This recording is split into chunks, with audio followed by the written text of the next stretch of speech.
This is Chthonia, the world of the dark feminine.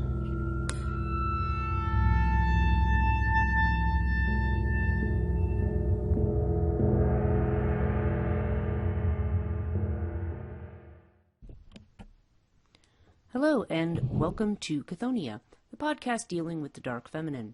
I'm your host, Breach Burke. Today we are going to do something a little bit different in the podcasting, namely in the sense that we are going to be talking about a male deity rather than a female one this week. This week, and actually in the next podcast as well, we're going to be looking at the god Dionysus. Now, Dionysus is also known as Bacchus in the Roman tradition, and there's many other names that he is known by as well that have been seen. Zegrus is another one, and he's associated with the idea of Zoe, or indestructible life. There is a ton of material on Dionysus, so let me talk a little bit about that first, because there is going to be so much that there is naturally going to be something, even over 2 podcasts, that I'm going to miss.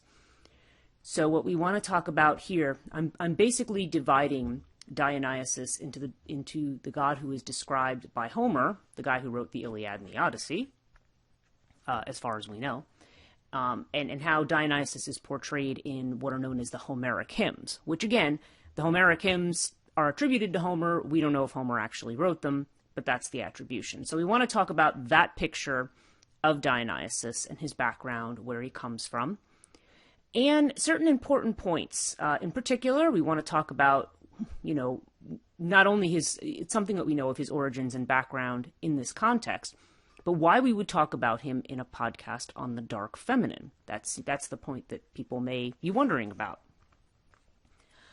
And of course, I want to also talk about the certain characteristics of Dionysus worship that I'm going to get into in particular, having to do with the concept of Theos, which I'm going to talk about. And we're also going to talk about the concept of the Immortal Soul, which, by the way, is not original to ancient Greece. I'm pretty sure I've said this before. And we're also going to talk about his relationship to Apollo. Now, in the next podcast, that's going to sort of bridge us into the Orphic view of Dionysus, which is the other one that I wanted to talk about. And so, because the Orphic view is the one, and there's a completely different mythology. I shouldn't say completely different, but his role is different. His parentage is different. And the implication of his worship is also not the same. So the Orphic view is going to be, it probably is going to resemble more what you would tend to think of as something that resembles what we think of later as a Christianity or a Christian worship. And in fact, in the second part of this, we're also going to talk about, when I say part 2, I mean the next podcast, not in this one. We are going to talk about the connection between Dionysus and Jesus, because, surprise, surprise, Jesus actually has a lot of the attributes of Dionysus. So let's begin. Let's start by talking about who Dionysus is. By the way, I have a few sources for this. One is a book by Rosemarie Taylor Perry called The God Who Comes. Kind of an oddly chosen name. Not sure if she thought of the connotation of that, or maybe she was. But it's called The God Who Comes. Let's see, what was it? Let me bring it up. Dionysian Mysteries Reclaimed. Okay, I'm trying to remember the subtitle. I'm also going to be drawing from research that I've done on Dionysus. I wrote a chapter for a book called The Natura Fides, which has to do with the nature of religion, and the nature, fides having to do with fidelity. But this book has not, it's supposed to come out in Palgrave Macmillan. The editor is a friend of mine in India. I don't know when. I put my final drafts of this, and I was told it's coming out imminently last year. So I don't know if COVID has screwed things up or what. But the book itself is not out yet. But I did write a chapter on Dionysus as a bridge figure between the bridge figure between what we think of as ancient religion and modern religion, and also about the changing nature of the afterlife. With Dionysus, this is the first time we have the idea of salvation of some kind, as well as a personal relationship with what we call God. So, a lot of stuff to take in here. So let's just start at the beginning. Okay, so what is his main attribute? Dionysus is a god of wine, okay, which may surprise a lot of people. I mean, most people have heard of him, but it seems odd that a god who has to do with the vineyards and the wine would have such a central, that he would turn out to be such a central figure, pivotal figure in Western, well, we're going to call Western religion. His worship is extremely, extremely old. He was worshipped in Minoan Crete at about 1650 BCE is the earliest.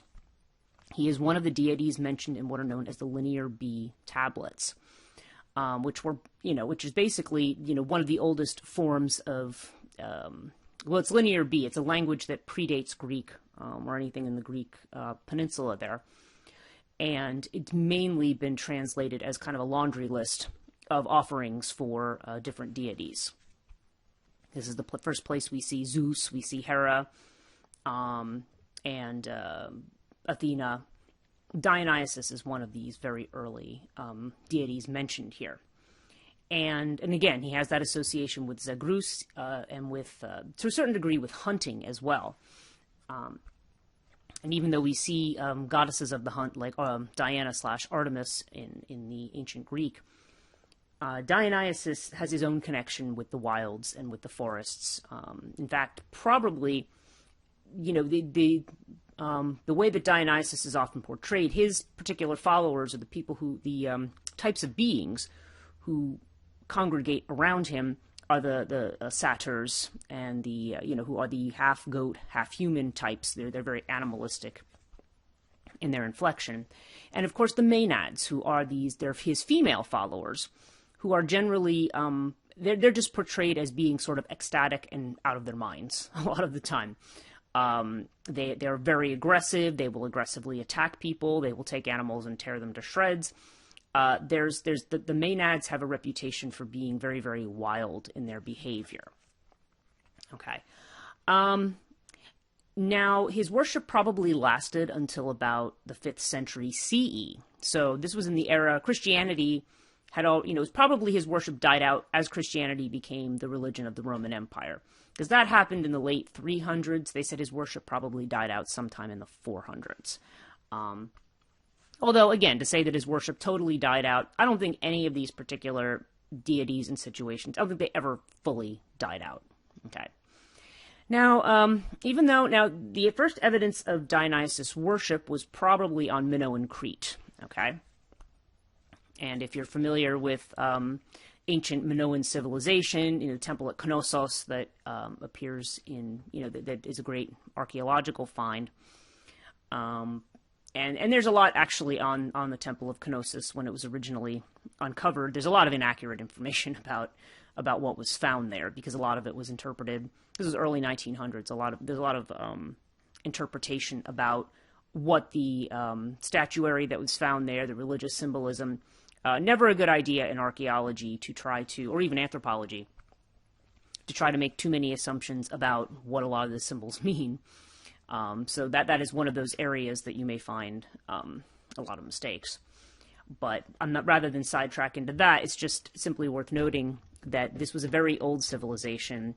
Minoan civilization predated Mycenaean civilization. You saw these different groups of people with their art and their architecture and whatever the language was, or whatever the writing was that one produced, that sort of rose and fell at different points throughout that particular area. Now, one of the interesting things about these ancient civilizations is how much are they connected to each other. I've mentioned before a writer called Georges Dumzil. I think I'm saying his right. I don't know if it's Dumazil or Dumzil. I'm sure if I'm saying it right. In any case, he's a linguist. And he talks a lot about the Indo-European, what they call the Indo-European connections between these, what we call Near Eastern civilizations and the Far East. And sort of in line with thinking about that, there is the possibility that there has been a relationship that's possibly created between Dionysus and Shiva, because there are actually a lot of similarities between the two of them. I just want to cite this one right here. let me find it. And this is in Taylor Perry's book. She mentions one scholar who suggests, well, several scholars that suggest the original Dionysian god form might have been the deity Shiva, whose religious relics have been found even among pre-Harappan, pre-literate Indus cultures. Several distinct aspects of Shiva do reflect Dionysus as the ancient Hellenes, meaning the ancient Greeks, knew him. For instance, Shiva Nataraja, the lord of the dance, who simultaneously creates and destroys. Shiva Ardharani, which is lord in lady or the divine androgynous, and Shiva Linga, which is the lord of the phallus. Okay. So all of these are very similar in characteristic to Dionysus, as we are going to see. So let's get back to some more basic facts about him. His origins. Now, even though we talk about the Crete, he's also been associated with the ancient city of Thebes, okay, which is where Oedipus eventually was king, and Thrace, which is a region to the north of Greece, and now is really considered to be part of Greece, but at the time it was not. In any of these cases, Dionysus or his Roman counterpart Bacchus was always viewed as a foreign god that was infiltrating from some other place. There is a statement, if I look at this, where Dionysus was said to have traveled the entire world. Okay, there are, from Euripides' Bacchae. Okay, the Bacchae from Bacchus is actually a play about Dionysus, which actually tells one of the Homeric stories about him, and we're going to get into that. But there's this idea of him as the god who has traveled the world. Okay, now this is important to remember because the concept of the foreign in ancient religion. Now this is where we can start to connect Dionysus with the underworld and the divine feminine. The idea of the foreign, that has to do with othering, other with a capital O. And when we other, what tends to happen is when you have very tribal cultures, the other is seen as a threat, okay? And there's different ways that cultures deal with it. Now, we could see it in the modern world in the way that people, you can tell from people's attitudes towards immigration how they are towards the other. That's one sort of, maybe I shouldn't say sort of, it's one kind of, it's one test that you could have that deals with that point, that can give you an idea, because it also connects to how well people deal with what's new, what's diverse, and what's changing. Some people don't deal well with those things, and those are the people who tend to want to keep the other out. Okay. Now, the way the ancient Greeks handled it, as I've said before, is they handle it through they have the principle or the value of xenia, Xenia, which is guest friendship or hospitality. So you welcome the foreigner and you shower them with gifts in the hope that when you yourself are a foreigner one day, you will be treated similarly. But it also, like we've said about the pact, P-A-C-T, it's this idea that when you're dealing with something that's unknown or potentially fearful to you, you treat it nicely in the hopes that you will not be harmed by this outside force. So Dionysus in a lot of ways becomes the exemplar of this, as we're going to see. He deals with wine, okay? And in the Homeric view, he is the son of the goddess Semele. I'm sorry, let me correct that right now. Semele is not a goddess. She's a mortal woman. She is a priestess, and Zeus comes and visits her. In fact, I believe she's actually a priestess of Hera. And Zeus comes and visits her. He falls in love with her. He's fallen in love with just about everybody. Or maybe fall in love is not the right word. He's lusting after her. And he impregnates her. Now, Hera sees what's gone on because she tells people that she's become pregnant through Zeus. Now, obviously, if you're a priestess, especially if you've taken any kind of vows of chastity at all, then I think there's frequently the explanation of, oh, I was impregnated by a god. But let's not be so literal here. The idea is that supposedly she is really impregnated by Zeus. But Hera appears to her as an old woman. And she tells Hera, not knowing who Hera is, she tells her, I think this is what's happened. And Hera, of course, as we may see, absolutely hates she hates any of her husband's partners. I mean, it doesn't matter whether they ended up having sex with her husband through any kind of choice or desire or not. She always punishes the women. And in this case, what happens is she tells the old woman says, "Oh, that was probably just some man who tricked you. You know how you can find out if this man is really Zeus? Next time he comes to you, you ask him. You ask him to show himself as a god because you don't really believe he's a god. Get him to prove it to you. You don't want this some what's the word I'm looking for here? I'm not coming up with the right word, but some sort of trickster, some manipulative guy, like telling you that he's making himself look like this and he's actually not, taking advantage of your innocence or whatever." So Semele, of course, is very concerned after this. So when she sees Zeus next, she tells him, "Will you give me anything that I ask for?" And Zeus says, "Well, of course, anything you want. I will grant you anything you want." She says, "I want to see you as a god." And Zeus is very distressed by this because, and Hera knows this perfectly well, if she sees Zeus as a god, she will burn up. That is the one thing about the divine with the mortal. You cannot look the divine in its original form in the face. It's either going to drive you to madness or it's going to set you on fire. That's pretty much what happens. And this isn't just exclusive to Greek myth. You see elements of this elsewhere. You cannot look, there's the expression, well, you cannot look in the face of God and live, because they will, their divine presence can burn you up, if you see them. So that's what happens. Semele is burned up at the sight of Zeus, because of course he's promised, he's got to grant her the wish, because he swore he would do it, right? So what he does, though, is she has the child Dionysus. He manages to save the child and sew it up in his thigh. And so then the child is born. So now, technically speaking, this makes Dionysus a demigod. Okay, he's part god, and he's part human. He has a human mother. Now, Semele is also the mother of Pentheus and Labdacus. Okay. Pentheus is the king who appears in Euripides' play The Bacchae, okay? And Labdacus is actually the father of Oedipus, okay? And actually it's the father, Labdacus is the grandfather, because his son is Laius, and then Laius' son is Oedipus, and Laius is the one that is murdered by Oedipus, okay? Son killing the father. So there's a lot of intrigue among Semele's offspring. But the one thing that Pentheus does, and he's not the only one, Dionysus suffers from this wherever he goes, he is not accepted as a god. For one thing, he's a god of wine, and his followers are, crazed, sexual, and orgiastic. Women and low-class people who are outcasts, are the ones who take the lead in Dionysian rituals, okay? This is not, if you belong to the elite civilized class, you are not, you're a follower, not a leader in the Dionysus religion, okay? So it's something that focuses on the downtrodden or the outcast, or just those who don't have status in society.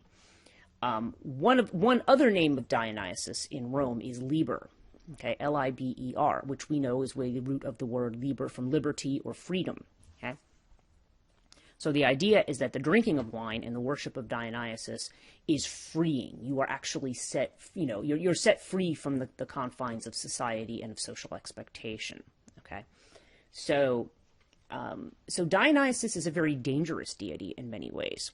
And certainly there are efforts by both Greek and Roman, authorities to contain that worship. They don't try to get rid of the worship. Only in Rome they do. In the year 186 BC, or BCE as I like to say, there is an account in Livy's Annals of where the Roman Senate, some woman comes and gives an account of how, one of the sons of the family has gone to be initiated into this Dionysus worship, and, they're tearing animals apart, and they're having licentious sex. Like, she lists all of these things that are considered to be violations and illegal in Roman thinking, or in Roman practice, and of course the Senate is horrified and decides that they're going to ban the Bacchus cult from Rome, which they are not successful at, by the way. Interestingly, though, in the same declaration of banishment, they also banned Jews and philosophers. Okay, now if this sounds extremely weird, because you don't know what they have in common, later on it'll become clear what those groups actually do have in common. That's going to be more for part 2. So what I would like to start with here is, is to talk about some of the myths of Dionysus. I have them in a couple different places. One really good website that I want to tell you about if you're interested in Greek and Roman myth, is called theoi.com. Theoi. Theoi. It's a good site. It's legit. It's what they do is they'll tell you the myths of these different deities. And in the myth, they will they'll also give all the translations from the primary sources. So, if you're studying mythology and your professor tells you you need to return to the primary source, you can go down. It'll give you the family tree, and then they will give you any major encyclopedia of myths, their definition, and also looking through this here. They also, I'm just scrolling down through this, but yeah. So you have it in, they talk about the Dionysus myth in Apollodorus. They talk about it in, mainly in Pseudo-Apollodorus, and, the Bibliotheca. So they go through all of these different narratives that are about Dionysus. So we're not going to read all of these, but I want to start with the Homeric Hymns, and these actually I have in book form, but so let's hear what Homer, allegedly Homer has to say about Dionysus. So the first hymn to Dionysus is about his birth. Some say it was at Draconon, some on windy Icaros, some in Naxos, divine child, bull god. Okay, now here you see him associated with the bull. We'll see Dionysus is also associated with the serpent, and with other animals as well. Others say it was beside the deep whirling waters of the river Alpheus that Semele gave birth to you, pregnant from Zeus who loves thunder. Others, Lord, say you were born at Thebes. I say they lie. The father of men and gods gave birth to you, far from human beings, hiding you from white-armed Hera. There is a certain Nysa, a mountain peak flowering with forests, far off in Phoenicia near the streams of Egypt. No one comes there with his ship, none of the human beings with the power of speech. For it has no harbor, no place to anchor for the swaying ships, but sheer cliff circles it, very high on every side, and it grows many lovely, desirable things. And they will set up many statues in the temples, as these things are 3. So every 3 years forever shall mortals sacrifice to you, perfect hecatombs at your festivals. The son of Cronos spoke and nodded with his dark brows. So the idea is that Zeus is the one declaring that this is how they will worship Dionysus. And the heavenly hair of the Lord flowed down from the immortal head and made great Olympus tremble. Why Zeus had spoken and nodded his head. Be gracious, you woman-maddening bull god. We, the poets, beginning and ending, we sing of you. Anyone who forgets you cannot remember sacred song. I greet you, Dionysus, god who appears as a bull, you and your mother Semele, whom they call Thyone. Okay. So that is the first Homeric hymn. They're not very long. So I will read the second one, because Homer has 3. There's 3 that we know of. Okay. So here's this next hymn. Dionysus, I will call to mind, son of glorious Semele, how he appeared on a shore of the desolate sea, there where the cliffs jut out, looking like the young man in the flower of youth. Rich dark hair flowed round him, and a purple robe hung down from his strong shoulders. Suddenly there were pirates, Tyrrhenians. They raced across the wine-dark sea, rowing their ship with many oars. A destiny of doom drove them. When they saw him, they nodded to each other, and instantly they leapt out and caught him and shoved him into their ship, thrilled and elated, imagining him the son of those kings God loved. So he comes across as somebody very wealthy. With harsh ropes they wanted to hold him down, but the ropes would not hold. The willow bonds just dropped off him, fell far away from his hands and feet. He sat there, his dark eyes smiled. Then the helmsman knew. At once he cried out to his comrades, Madmen, who is this god you have seized and bound? He is so strong. Not even our well-built ship can carry him. Either this is Zeus or silver-bowed Apollo, or else it is Poseidon. Now, it's interesting, by the way, that Apollo is mentioned here, but we'll talk about that. He has not the look of a mortal man. He is like the gods who live on Olympus. Come, let us set him free straightway on this dark shore. Don't lay hands on him, lest he fly into a rage and rouse up terrible winds and huge storms. He said this, but the master reproved him with these hateful words. Madman yourself, watch the wind, haul the sail, hold fast to all the ship's ropes. As for him, we men will deal with him. I expect he's headed for Egypt or Cyprus or the Hyperboreans, or even farther away, but in the end he'll tell us all about his friends and his possessions and brothers. Some god sent him to us. He said this, and he set the ship's mast and the sail, and the wind swelled. Into the middle of the sail on either side, the crew stretched the ropes tight. Suddenly, wonderful things appeared among them. First of all, wine burst out bubbling. Sweet, fragrant wine streamed all over the swift ship, and a heavenly smell floated up. When they saw it, all the sailors were amazed. Suddenly a vine sprang up to the sail to the top, spreading out both ways, and grapes hung down in clusters all over it, and a dark ivy curled around the mast, blossoming with flowers and sprouting lovely berries. And suddenly all the rowlocks grew garlands. When they saw this at last, they cried to the helmsman to take the ship into land. But then the god turned into a lion inside the ship, terrible on the highest part, and roared loudly. And amidships he made a bear with a shaggy neck, revealing his portents. And it stood up threateningly, and on the top deck the lion glared furiously. Everyone was terrified. They ran to the stern in a panic, huddled round the helmsman, the man with the wise soul. But the lion suddenly sprang and seized the master. When they saw it, they all longed to escape such a dreadful doom. They all leapt overboard together into the brilliant sea and became dolphins. But the helmsman was saved. The god had mercy on him and made him truly happy. He said to him, Courage, my godlike friend. You have charmed my heart. I am Dionysus, the roaring god. My mother was Semele, daughter of Cadmus, and she bore me after she lay in love with Zeus. Farewell, child of Semele with the beautiful face.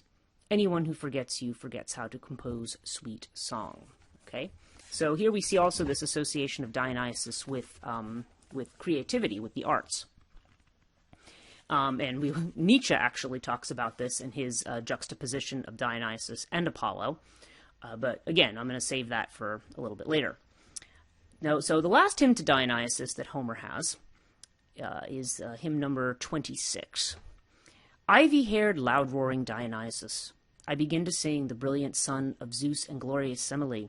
The nymphs with their lovely hair took him from his father, the Lord, and held him to their breasts, and nourished him tenderly in the valleys of Nysa. The cave smelt sweet where he grew, by the grace of his father, to be counted among the immortals. But when the goddesses finished caring for him, this god, who has hymns sung to him everywhere, then he started ceaselessly wandering, roaming all over the woods and valleys, ivy wreaths and laurel twining thickly round him, nymphs following wherever he went. He was their leader, till noise possessed the whole unspeakably vast forest. And so farewell to you, Dionysus, with your ripe clustering grapes. Grant us to come back again joyously at this season, and from this season onwards, for many to come. Okay. So we see his connection here to wine. We see that is the particular episode dealing with the pirates. And again, there's a case of they don't. The helmsman recognizes him as a god, the others do not. He is rewarded and the others are punished. There's a similar story about a group of women who on the festival of Dionysus felt that his worship was too, was uncivilized, so they refused. They sang hymns to Athena instead, and he turned all of them into bats. That's a story told by Ovid. So that is, and in that case, I'm sorry, it would be Minerva rather than Athena if it's Ovid. But it's, but that is, so it's not good to cross Dionysus. He has to be shown his worship. And there's definitely there's something to be, there's a deeper meaning there for sure. It's not just a matter, there's definitely a sense that when you do things like drink wine, when you engage in dancing and celebrating, there's a term associated with Dionysus, orgazein, which is also the origin of the term, for orgy. And he's often associated with orgies and, these licentious sex acts. But really there, it's more this idea of celebrating. Okay, it's the idea that life is to be celebrated and to be loved. He is the God. He is a God associated with nature, a God associated with the celebration of life. So, which, again, we think about our day-to-day lives, we have to go to work, there's certain things we have to do, what we like to call adulting, there's certain things that we do every day. But, there's got to be a time for that. And certainly in many of these cultures, what you're seeing is a pushback against this kind of, which you might think of as a chaotic energy. Okay, everything is so nice and orderly, but now you have this god who's a kind of trickster figure. He changes shape. He's is he a god? Is he a human? So there's a liminal characteristic to him as well. He's on the boundary between these things. And he's associated with wine, which wine, as we know, in vino veritas, right? In wine there is truth. That's when you let down your guard and the persona and the nice image you want to present to people, and you either become very silly, you could become very angry. Lots of things happen when you drink. Okay, it all depends on your disposition when you're drunk. But for the Dionysus followers, drinking wine and becoming intoxicated was to be possessed by the god himself. So this is the first example of where we see the direct experience of God. When you talk about the other ancient Greek gods, even if you talk about the Hindu gods, the Egyptian gods, they're not gods that are directly experienced. You don't have a personal relationship with these gods. I talk a little bit about this in my chapter, and I just want to go back and look at that. I'm just going to quote from my own book here for right now. As I mentioned here, okay, so yeah, as god of wine, he's associated with drunkenness, orgies, sometimes violent festivities. But at the same time, he's viewed as a savior figure, and he's central to the Greek mystery cults, which we're going to talk about next time. In order to understand him, it's important to understand the ancient Greek religious attitude.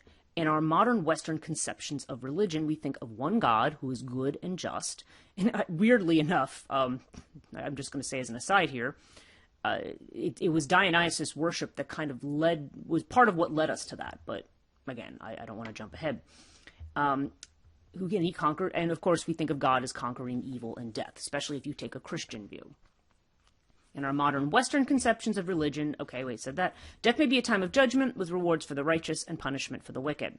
This was not so for ancient Greeks, or at least it was not conceived in the same way. Gods were neither good nor evil, they were bound by the rulings of fate, but could otherwise be capricious. Humans made sacrifices to the gods to gain their favor or to appease. That's that Xenia idea. They learned the will of the gods through oracles, and seers and natural events were communications with the gods. They reflected the realities of the world, at least in some part, their unpredictable natural and psychological forces. And the best you could do was try to live your life in accordance with their will. Okay? And so thus we look at these gods that have very contradictory natures. So again, you have this god of sort of chaotic, wine god about, partying, celebrating, raising up the lower classes.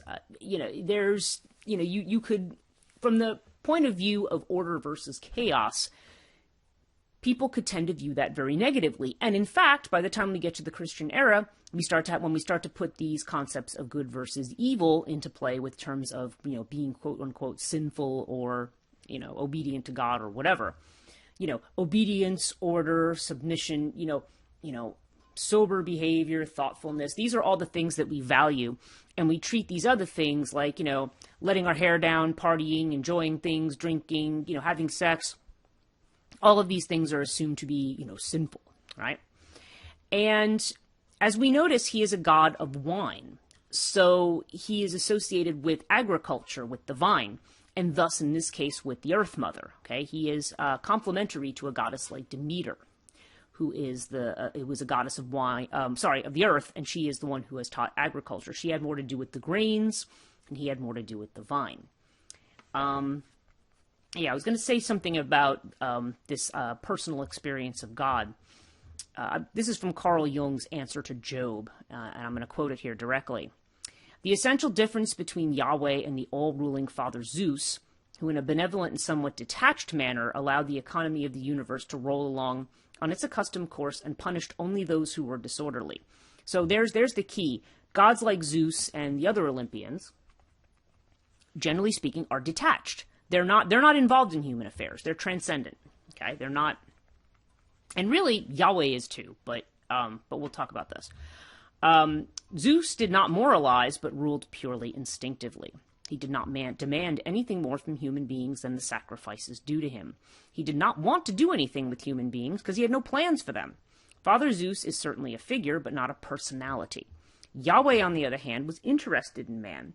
Human beings were a matter of first-rate importance to him. He needed them as they needed him urgently and personally. Okay. So when you get to Judaic religion, there's a personal relationship to the god. Okay. Now, Dionysus is probably the only example in that detached Greek religion of a personal relationship to Dionysus. He is part human. He has to do with wine. You can be directly possessed by him by taking of the fruit of the vine. Okay? And this concept is known as theos. T-H-E-O-S. T-H-E-O-S. And theos is the word that we now use when we refer to God or to our relationship with God. Theological, for example. It's the idea. It's the Greek root word for it, and it's actually akin to the term for ecstasy. Okay, so this is about ecstatic experience. It's about the mystic's experience versus the sober, the person who just goes to church every Sunday. But it's more about obeying the rules of the priests rather than trying to experience the God for yourself. So this gives Dionysus a kind of mystical aspect. It brings you into those mysteries that the immortals know. Okay.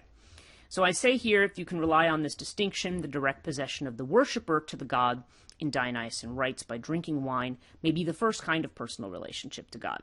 There's initiatory character in the Dionysian rituals that involves the madness of the god, allowing the madness of the god to be expressed in the believer. Because that is another characteristic of Dionysus. It is said that Hera had driven him mad, and that this is why he roamed the world in this kind of crazed state. Okay. And so, we're going to find that he's, that this sort of mad, chaotic god associated with intoxication and this kind of freedom of behavior is not, it seems like it's a real paradox. Okay.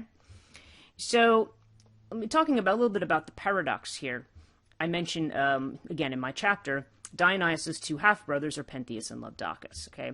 Pentheus, the Theban king, and the Bacchae, Labdacus, father of Laius and grandfather of Oedipus, okay?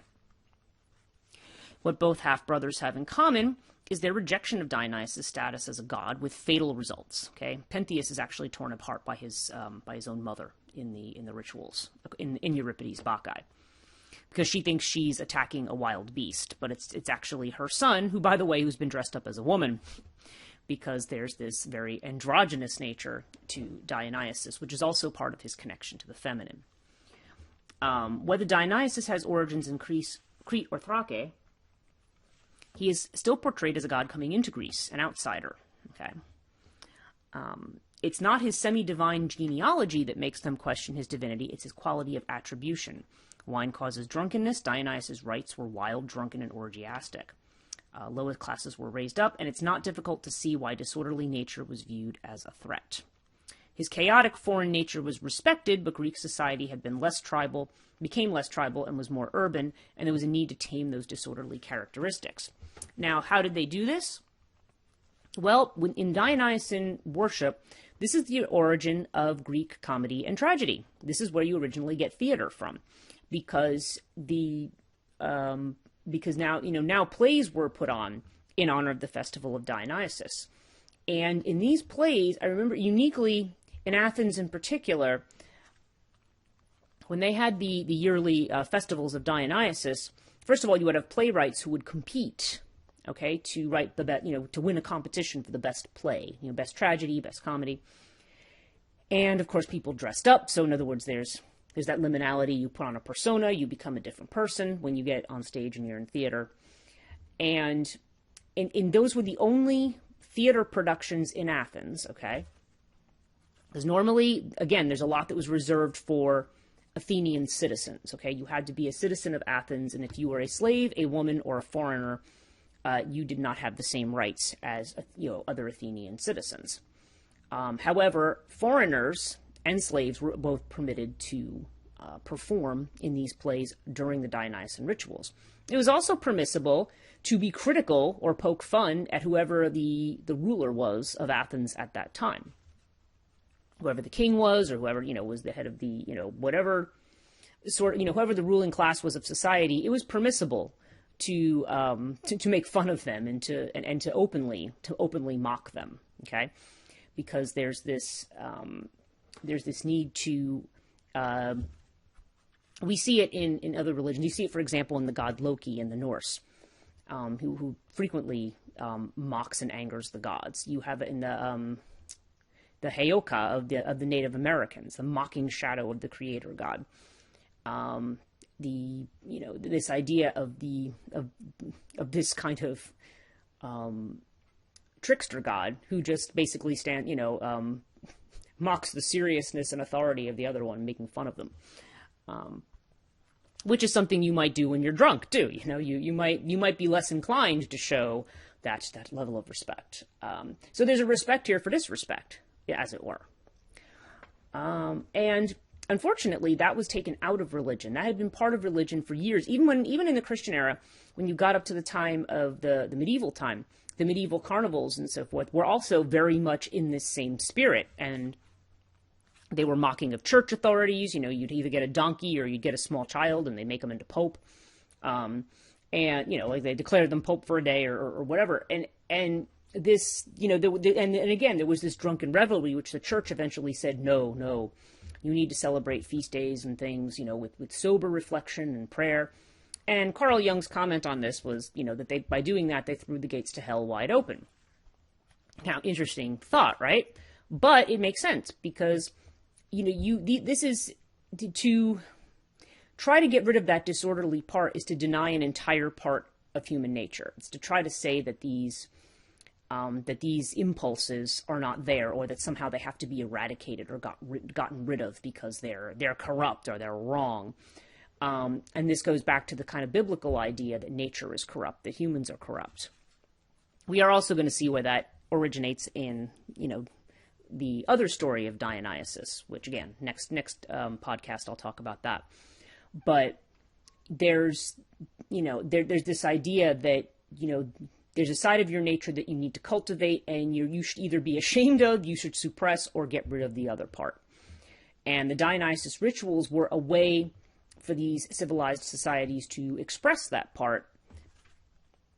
Sometimes the authorities had control and sometimes they didn't, but they never had really tried to stop it until you got to the influence of the church in the Middle Ages.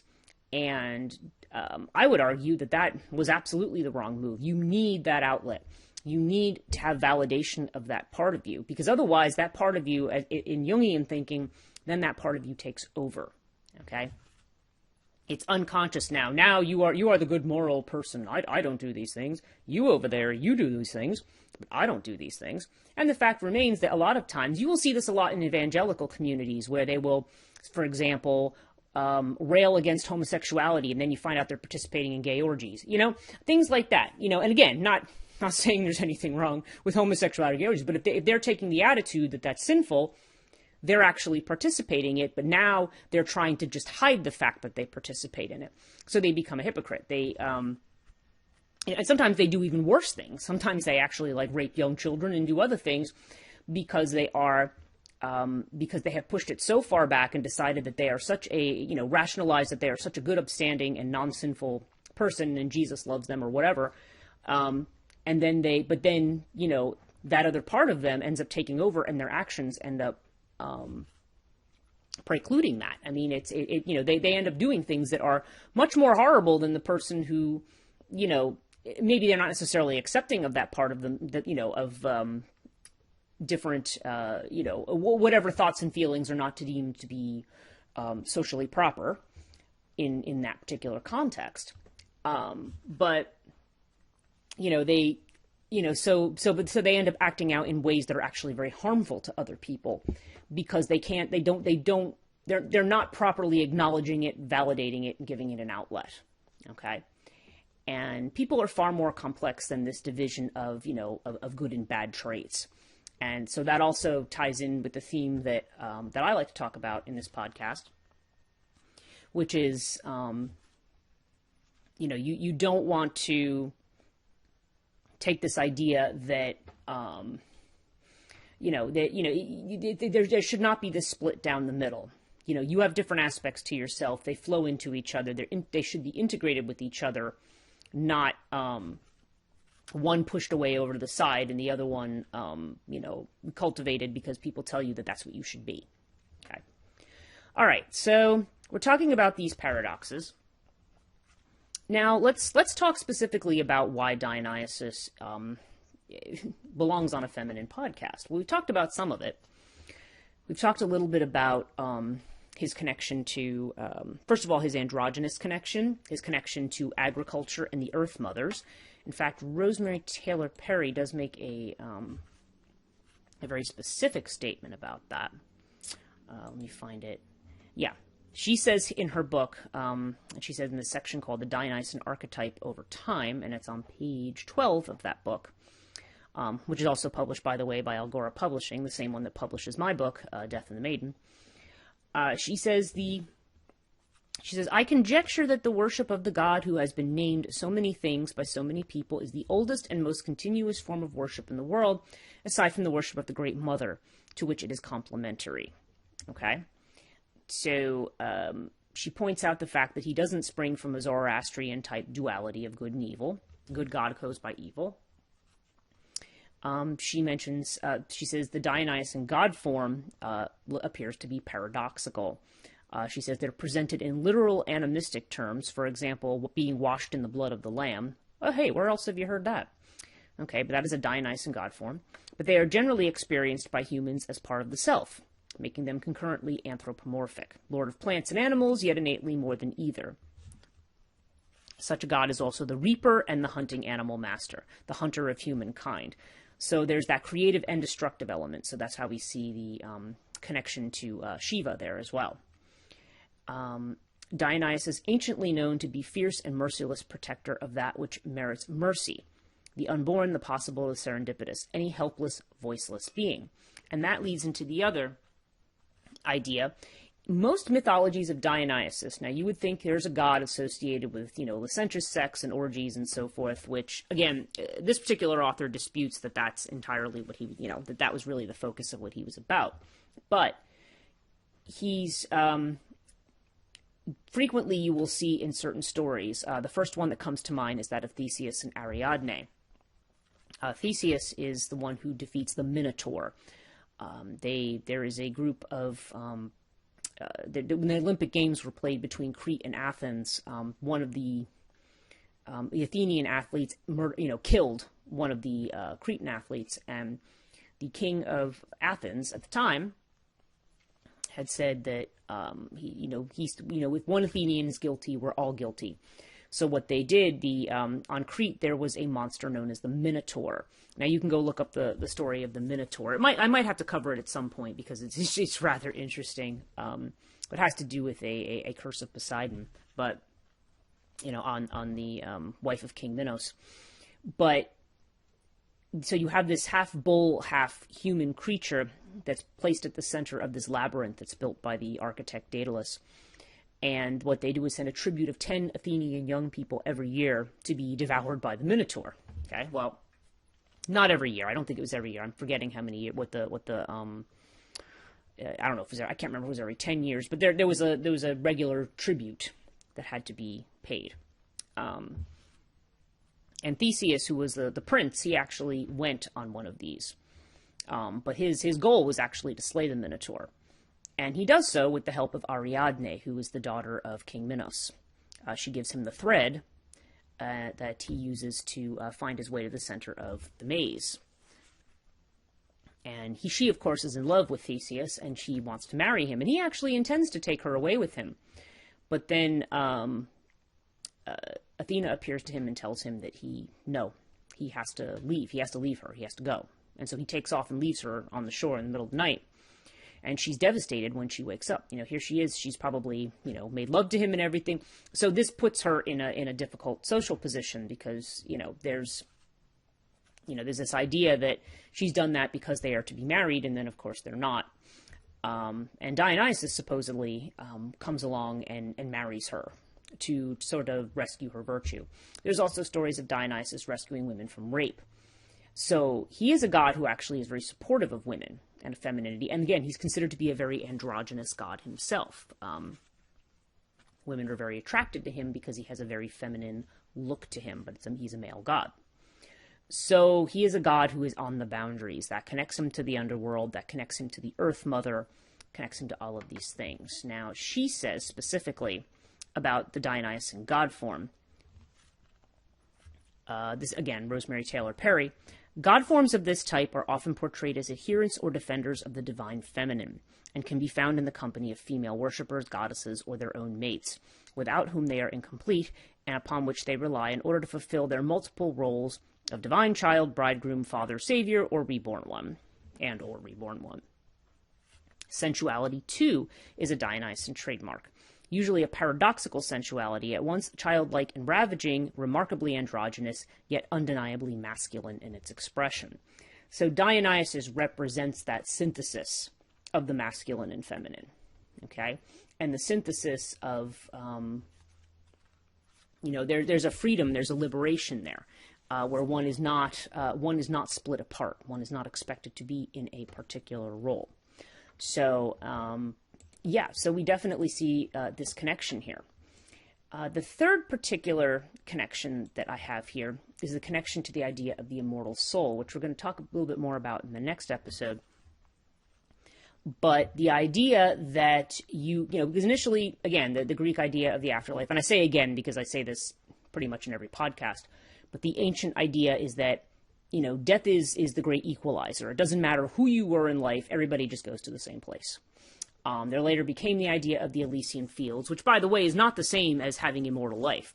It's just that you're dead and what's left of your soul now gets to go to a nice, happy place instead of a gloomy one. But it's not that being in the gloomy place means you're being punished. The only people who were being punished were the ones who were in the depths of Tartarus, where they were actually tortured. And those were the ones who really ticked off the gods big time. So that was not a common thing in ancient religion.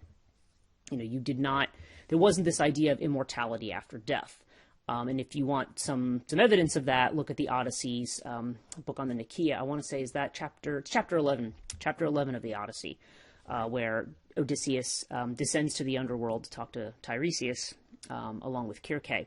And I do talk about that in the Curator podcast as well, so you can always check that out.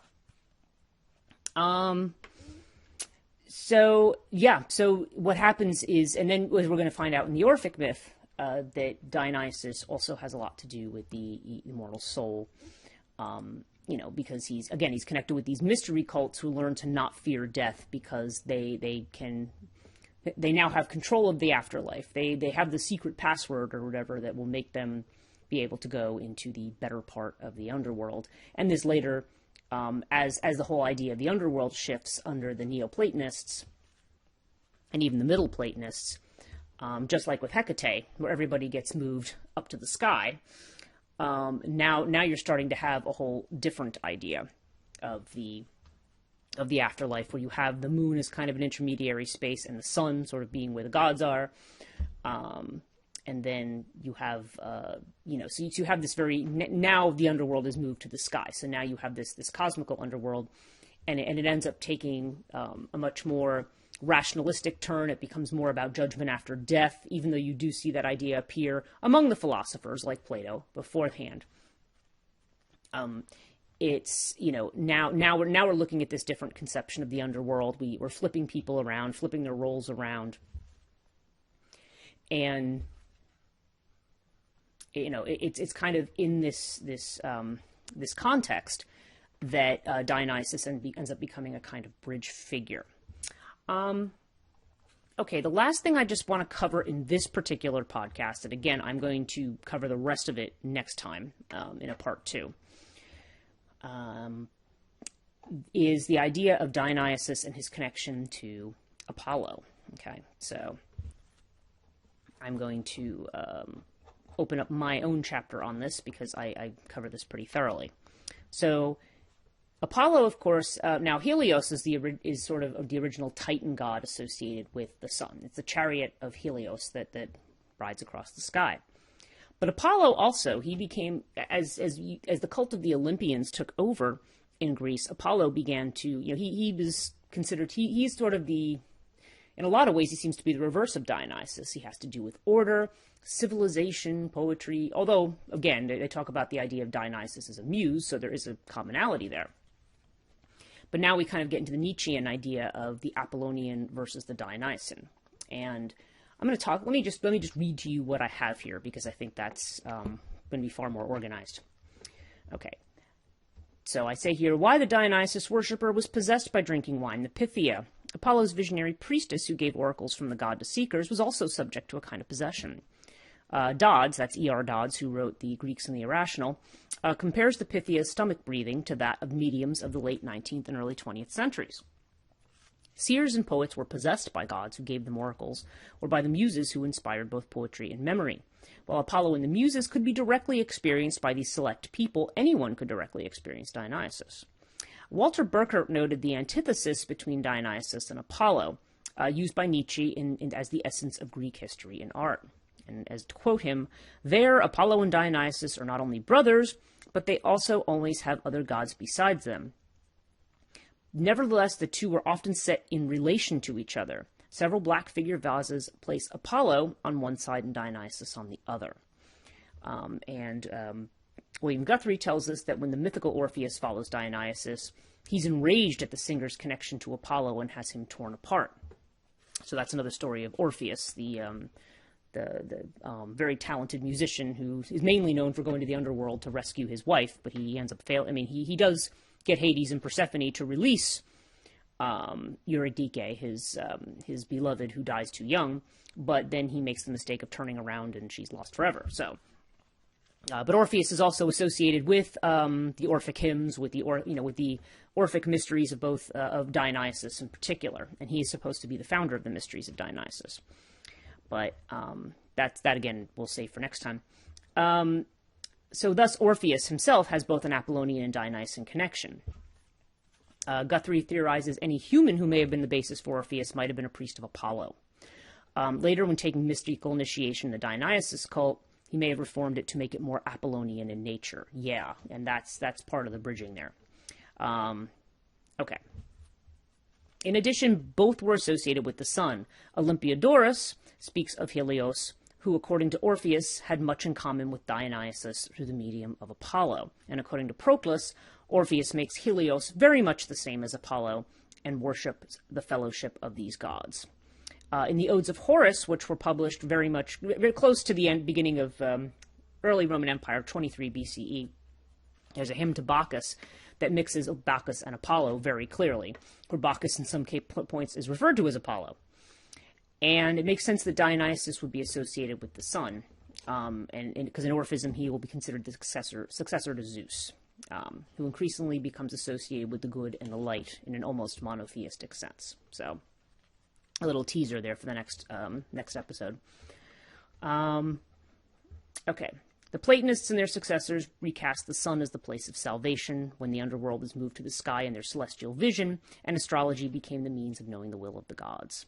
In the Roman Empire period, Mithras as Sol Invictus was a rival to the new cult of Christianity, and the Emperor Aurelian took on the title of Sol Invictus. Okay, so that's the invincible sun, Sol, the unconquerable sun, and he encouraged worship of the sun god.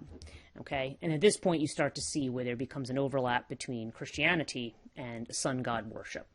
But Dionysus ends up having this association with Apollo, first again set in relation to him, but then he starts to take on his characteristics. Okay. When Dionysus is recast in the light of the sun god, his chthonic, earthy, and foreign other tendencies diminish in the public sphere. And this may be the reason that E.R. Dodds observes about the change in the function of Dionysian ritual, because because the nature of Dionysus worship does change. And in any event, it's curious to observe how Dionysus worship in the public spheres became less about frenzied rites and more about catharsis through another medium, the theater. Official Dionysian rites in Athens were centered around dramatic contests. Okay, so I just want to see if I have anything else in here. There's some things in here that I would rather save for the next episode, but as we see here, when you start to see these kinds of crossovers, later on you'll also see crossovers in the Roman Empire between deities like Sabazios, for example, and Jove or Jupiter in the Roman, and then they start becoming conflated with Yahweh. They become, and Sabazios. Sabazios, by the way, is also considered to be sort of another form of Dionysus.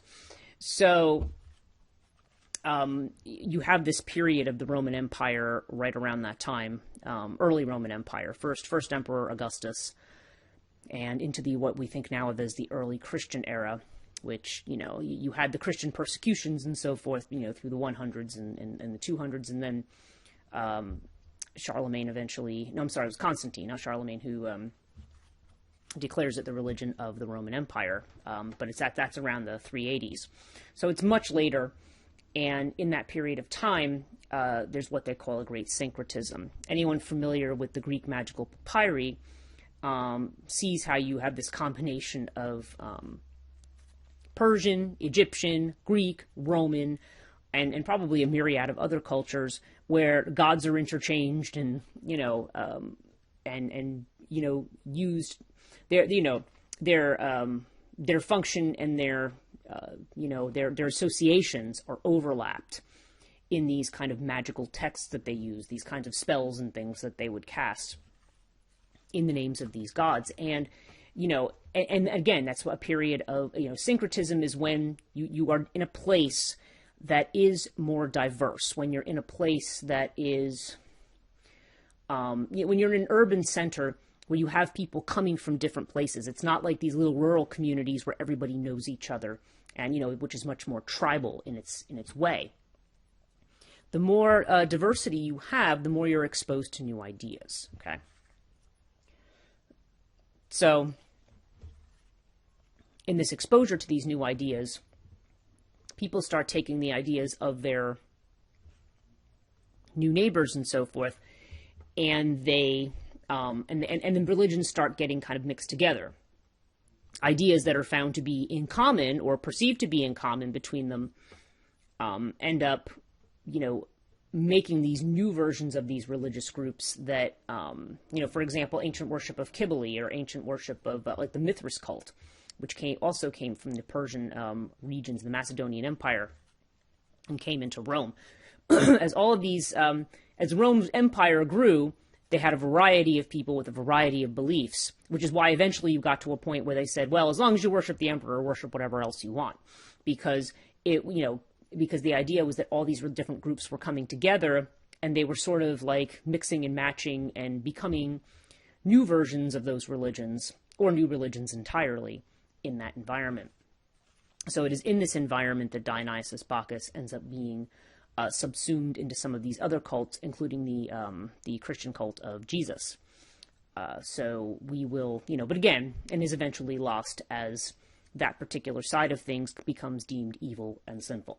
So I'm going to stop here for now, because there is a lot more, but I want to really move into the Apollo thing. Was sort of an introduction. I should mention one other thing. Dionysus is what happens, it's sort of at the end of his saga, what he does, his mother Semele, who of course has died, he actually goes down to the underworld to retrieve her and to bring her up to Mount Olympus, okay? So he actually, in being accepted as a god, he enters the realm of these civilized gods. And being there can only be 12, Hestia, the goddess of the hearth, who does not like all of the drama of the other Olympian gods, says, you know what, I'm going to go live on Earth. You can take my place. So Dionysus at this point becomes an Olympian god. And his mother Semele is in Mount Olympus with him. So there's a definite a definite symbolism there of this sort of chaotic, frenzied god associated with the chthonic realm, with the underworld, with these Earth Mother kinds of rites, which, as we've noted before, can be very violent, can be very terrifying. The idea of, animal sacrifice, human sacrifice, all these things. I don't know that human sacrifice was particularly associated with Dionysus, but these kind of frenzied rites, and now he's taking his place among the civilized gods. And there is a great, psychologically, that does something. When the gods associated with that part of the unconsciousness all of a sudden become part of the rational, accepted mainstream world, and when they do, their nature changes. There's something that is forever changed and lost there. So we're going to talk about that in the next episode. I want to thank you for listening. If you want to support my work, patreon.com/Chthonia. Thank you to my new subscribers. I have a few new subscribers this month, so very glad to have you. And thank you so much to those who have still been following me for more recently, or even for a couple of years now. And please visit my work at Chthonia.net, and visit me on social media at Chthonia Podcast on Facebook, 2 words, 1 word on Twitter, and 1 word on Instagram, Chthonia Podcast, and just plain Chthonia if you're watching me on YouTube. Thanks again, and until the next episode.